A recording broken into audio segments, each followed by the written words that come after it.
নমস্কার। আজকে বসুন্ধরা দিবস বা আর্থ ডে। আমরা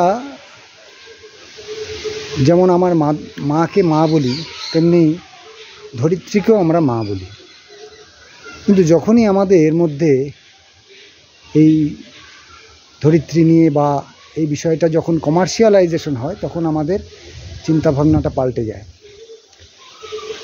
তখনই নানান রকম কমার্শিয়ালাইজেশনের কারণে আমরা প্রকৃতিকে শোষণ করি।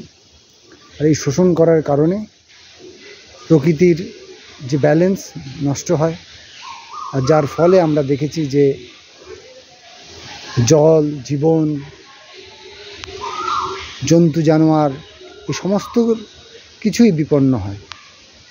তো আজকে 22শে এপ্রিল আমাদের আরেকবার মনে করানোর দিন, যেই ধরিত্রী মাকে আমাদেরকে বাঁচাতে হবে। তার জন্য আমাদেরকে সারা বছর চিন্তা ভাবনা করা দরকার, গাছ লাগানো দরকার, গাছ কাটা বন্ধ করা দরকার এবং পরিবেশকে স্বচ্ছ রাখা দরকার। প্লাস্টিক, যেটা আমাদের পরিবেশের পক্ষে খুবই অপকারী, যতটা সম্ভব সেই প্লাস্টিকের ব্যবহার কম করা।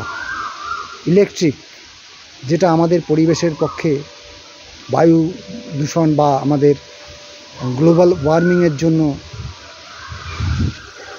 অতিরিক্ত কাজ হয়, সেই জায়গা থেকে আমাদের ইলেকট্রিসিটির ব্যবহার যতটা আমরা কম করতে পারি, এগুলো আমাদেরকে ভাবা দরকার। আর আজকে তার শপথ নেওয়ার দিন।